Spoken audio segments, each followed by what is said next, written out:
ஒரு வாசகம் நேயர்களுக்கு பாதம் பணிந்து வணங்குகின்றேன். ஒரு வாசகம் என்ற புதிய யூடியூப் சேனல் நேயர்களுடைய ஆதரவும் சப்ஸ்கிரிப்ஷன் பண்ணி தருமாறு பாதம் தொட்டு பணிகின்றேன். ஒரு வாசகம் என்ற யூடியூப் சேனல் நேயர்களுக்கு ஒரு நினைவு பரிசு, நேயர்களுக்கு ஒரு நினைவு சனிப்பெயர்ச்சி, நேயர்களுக்கு மீனத்திற்கு ஒரு உச்சக்கட்டம், நேயர்களுக்கு. ஏனென்றால் ஒரு வாசகம் குரு, ஒரு வாசகம் மீனமும் குரு. அப்ப மீனம் எப்படிப்பட்ட தன்மை உள்ளது? அன்பு, அவை அடக்கம், பண்பு, ஞானி, யோகி, அறிவுரை, தெளிவுரை, வெளிநாடு, உள்நாடு, பாசம். இந்த பாச பறவைன்னு சொல்றாங்கல்ல, அது பூரா மீனத்துக்கு தான். மீனத்துக்கு என்னன்னு தெரியல. பாருங்க, அந்த பயிற்சி வரும்போது பாருங்க, அதுல 5 கிரகம் இருக்கு. நவ கோள்கள்ல பாதி கோள் அங்க இருக்குது, 3/4 பங்கு இருக்காங்க. நான் பல யூடியூப் சேனல்ல நான் பதிவு செஞ்சிருக்கிறேன். இதற்கு ஒரு துளி நினைவு வைத்துக்கங்க. அந்த மீன ராசில இருந்து 7வது ராசிய கன்னி லக்கணமா குழந்தை பிறக்கிறத தவிர்க்கணும். அதே மாதிரி மேச லக்கணத்தை கொஞ்சம் தவிர்க்கணும். அதே மாதிரி மீன லக்கணத்தையும் தவிர்க்கணும். அதே மாதிரி கும்ப லக்கணத்தையும் தவிர்க்கணும். அதே போல சிம்ம லக்கணத்தையும் தவிர்க்கணும். இப்படியெல்லாம் தவிர்க்க முடியாது, நம்ம கையில இல்லை, எதுவுமே நம்ம கையில இல்லை. இருந்தாலும் கொஞ்சம் கவனத்தோட அந்த சிசரிங் எல்லாம் பண்ணும்போது அருகில் உள்ள ஜோதிடத்துறையில இருக்கக்கூடிய அந்தந்த பக்கத்துல இருக்கக்கூடிய அறிஞர்கள் பெருமைகள்கிட்ட கூறி அவங்ககிட்ட அந்த அனுபவத்தை சொல்லி, எந்த லக்கணம் வரும், 12ஆம் இடம் வரக்கூடாது, 6, 8, 12 வரக்கூடாது, 2ஆம் இடம் வரக்கூடாது, ஏன்னா நாளை பின்ன அவர்களுடைய எதிர்காலத்துக்கு அது உகந்தது அல்ல என்பதை முக்கியமாக கருதி தான் இந்த சனிப்பயிற்சி வரும்போது அந்த 4-5 கிரகம் வருகின்றது. அதை மறக்கவும் முடியாது, மறக்கவும் முடியாது. 28, 29, 30, 31 இந்த 4 நாட்கள் மிக மிக கவனமாக இருக்கக்கூடிய நாட்கள், மிக மிக கவனமாக இருக்கக்கூடிய நாட்கள். இந்த சனிப்பயிற்சியில இந்த 2025 30/3 சனிப்பயிற்சியில வரக்கூடிய நாட்கள் மிக மிக முக்கியமான நாட்களாகும். அதை கருதி ஒரு வேலையவோ, ஒரு நிறுவனமோ, ஒரு வியாபாரம், ஒரு வெளிநாடு செல்லுதல், சுபகாரியங்கள் எல்லாத்துக்குமே கவனமாக இருந்தால் தவிர்த்தல், சுபகாரியத்தை தவிர்க்கிறது, மங்கள காரியத்தை தவிர்க்கிறது. இல்ல பங்குனி மாசம் நல்ல மாசம், பங்குனி உத்தரம் வருதுல்ல, அதெல்லாம் ஒரு பக்கம் வச்சுக்கோங்க, அதெல்லாம் ஒரு பக்கம் வச்சுக்கோங்க, அதெல்லாம் ஒரு பக்கம் வச்சுக்கிட்டு நீங்க இதை செய்யுங்க.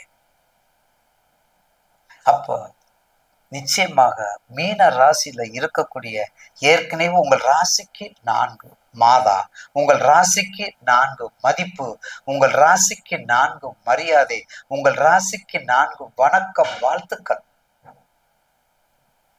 ரொம்ப ஏற்கனவே சொல்லியிருக்குது, தாயார் ரொம்ப நாளா போகலங்க எங்க அம்மா, இப்ப போயிட்டாங்க, துபாய் போயிட்டாங்க, யூகே போயிட்டாங்க. அந்த குரு பயிற்சி செய்யக்கூடிய நல்வினை, அந்த குரு பயிற்சி செய்யக்கூடிய, சனி பயிற்சி செய்யக்கூடிய நல்வினைன்னு கூட சொல்லலாம். ஏன்னா உங்களுக்கு ஏற்கனவே உங்க ஜல ராசிக்கு தான் வர்றாரு, சனீஸ்வர ஜலராசிக்கு தானே வர்றாரு.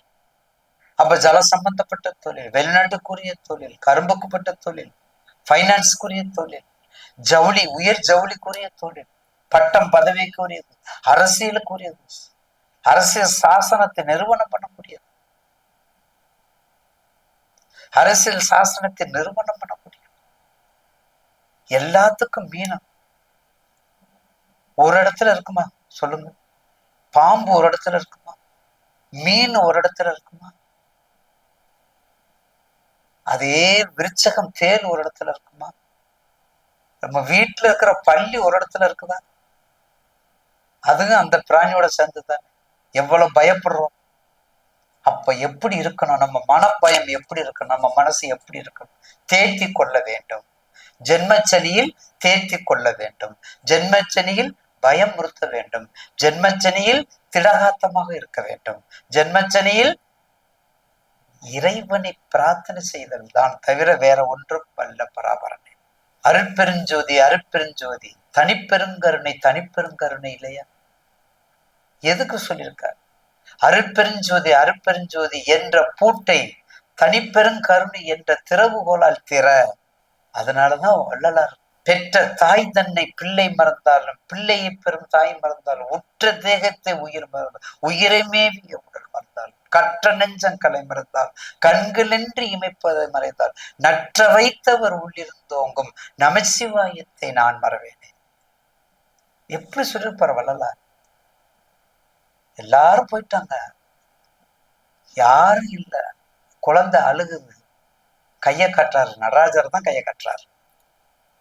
நடராஜ பிரம்மனை தான் கையை கட்டுறாரு. நடராஜ மூர்த்தியை தான் கையை கட்டுறாரு. மூர்த்தி தலம் தீர்த்தம் அவர் தான் கையை காட்டுறாரு. அப்படிப்பட்ட யோகி இல்லையா? தவத்தில் பிறந்தவர் இல்லையா? தவத்தில் பிறந்து ஜெகத்தை ஆளக்கூடியவர் இல்லையா வள்ளல் பெருமான்? அதனாலதான் தனி அவருக்குன்னு ஒரு அந்த பதிகங்கள்லயே ஒரு சிறப்பான பதிகம். பெற்ற தாய் தன்னை மகன் மறந்தார், பெற்ற தாய் தன்னை. அப்படிப்பட்ட மகனுக்கு உரிய இடம், மகவுக்கு உரிய இடம், தாய்க்கு உரிய இடம் எது? மீனம். பாத்தீங்களா? மீனம். அதுல எதுகை, மோதுகை, அந்த ஓசை, அகரம், அது எதுவுமே வரல. மீனம். மிதுனம் வித்தியாசமா இருக்கு பாருங்க. மீனம். அப்ப அந்த ஜென்மம், அந்த ஈஸ்வரனை கும்பிட்டு நிச்சயமாக ஒவ்வொரு ஒவ்வொரு இடத்துலயும் விநாயக பெருமான் இருக்காரு. எல்லா இடங்களிலும் நீக்கமர நிறைஞ்சிருக்காரு விநாயக பெருமான்.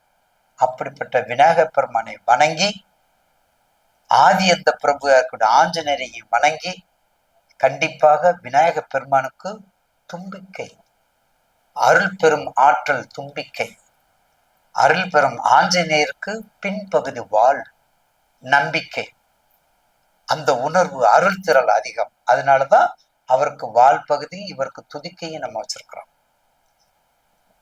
அந்த வகையில தான் ஆதி அந்த பிரபுவா மத்திய கைலாஸ் என்ற சென்னையில வச்சிருக்காங்க, ஆதி அந்த பிரபுன்னு வச்சிருக்காங்க. இப்ப மத்திய காசி சேத்திரத்துல முன்னாடி விநாயகரை வச்சு பின்பகுதியில ஆஞ்சநேயரை வச்சிருக்காங்க. அப்படிப்பட்ட கடவுள் ஒரு சேரக்கூடிய கடவுளை வணங்கும் பொழுது சனீஸ்வரனுடைய தாக்கங்கள் நிச்சயமாக கண்டிப்பாக குறையும். அதனுடைய தாக்கங்கள் குறையும் என்பதுல மாற்று கருத்து அல்ல என்று கூறி, ஒரு வாசகம் என்ற யூடியூப் சேனலுக்கு மீண்டும் மீண்டும் சப்ஸ்கிரைப் செய்து ஆதரவு தந்து பாதம் தொட்டு பணிகின்றேன். நன்றி, வணக்கம். ஈசனே சிவகாமி நேசனே என ஈன்ற தில்லைவாழ் நடராஜன் திருவடியை வணங்கி விடைபெறுகின்றேன். நன்றி, வணக்கம். திருச்சிற்றம்பலம்.